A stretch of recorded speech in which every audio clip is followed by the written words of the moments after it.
Bible reading Psalm 143 at Daily Dose of Hope 7.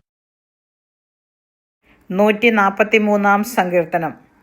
യഹോവേ, എൻ്റെ പ്രാർത്ഥന കേട്ട് എൻ്റെ യാചനകൾക്ക് ചെവി തരണമേ. നിന്റെ വിശ്വസ്തതയാലും നീതിയാലും എനിക്ക് ഉത്തരം അരുളണമേ. അടിയനെ ന്യായവിസ്താരത്തിൽ പ്രവേശിപ്പിക്കരുതേ. ജീവനുള്ളവനാരും തിരുസന്നിധിയിൽ നീതിമാനാകുകയില്ലല്ലോ. ശത്രു എൻ്റെ പ്രാണനെ ഉപദ്രവിച്ചിരിക്കുന്നു. അവൻ എന്നെ നിലത്തിട്ട് തകർത്തിരിക്കുന്നു. പണ്ടേ മരിച്ചവരെ പോലെ അവൻ എന്നെ ഇരുട്ടിൽ പാർപ്പിച്ചിരിക്കുന്നു. ആകയാൽ എൻ്റെ മനം എൻ്റെ ഉള്ളിൽ വിഷാദിച്ചിരിക്കുന്നു. എൻ്റെ ഹൃദയം എൻ്റെ ഉള്ളിൽ സ്തംഭിച്ചിരിക്കുന്നു. ഞാൻ പണ്ടത്തെ നാളുകളെ ഓർക്കുന്നു. നിന്റെ സകല പ്രവൃത്തികളെയും ഞാൻ ധ്യാനിക്കുന്നു. നിന്റെ കൈകളുടെ പ്രവൃത്തിയെ ഞാൻ ചിന്തിക്കുന്നു. ഞാൻ എൻ്റെ കൈകളെ നിങ്കലേക്ക് മലർത്തുന്നു. വരണ്ട നിലം പോലെ എൻ്റെ പ്രാണൻ നിനക്കായി ദാഹിക്കുന്നു. യഹോവേ, വേഗം എനിക്ക് ഉത്തരം അരുളണമേ.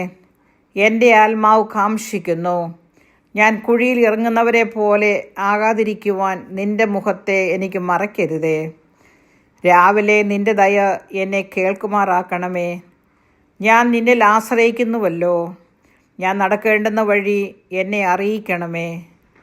ഞാൻ എൻ്റെ ഉള്ളം നിങ്കലേക്ക് ഉയർത്തുന്നുവല്ലോ. യഹോവേ, എൻ്റെ ശത്രുക്കളുടെ കയ്യിൽ നിന്ന് എന്നെ വിടുവിക്കണമേ. നിന്റെ അടുക്കൽ ഞാൻ മറവിനായി വരുന്നു. നിന്റെ ഇഷ്ടം ചെയ്യുവാൻ എന്നെ പഠിപ്പിക്കണമേ. നീ എൻ്റെ ദൈവമാകുന്നുവല്ലോ. നിന്റെ നല്ല ആത്മാവ് നേർനിലത്തിൽ എന്നെ നടത്തുമാറാകട്ടെ. യഹോവേ, നിന്റെ നാമം നിമിത്തം എന്നെ ജീവിപ്പിക്കണമേ. നിന്റെ നീതിയാൽ എൻ്റെ പ്രാണനെ കഷ്ടതയിൽ നിന്ന് ഉദ്ധരിക്കണമേ. നിന്റെ ദയയാൽ എൻ്റെ ശത്രുക്കളെ സംഹരിക്കണമേ. എൻ്റെ പ്രാണനെ പീഡിപ്പിക്കുന്നവരെയൊക്കെയും നശിപ്പിക്കണമേ. ഞാൻ നിന്റെ ദാസൻ ആകുന്നുവല്ലോ.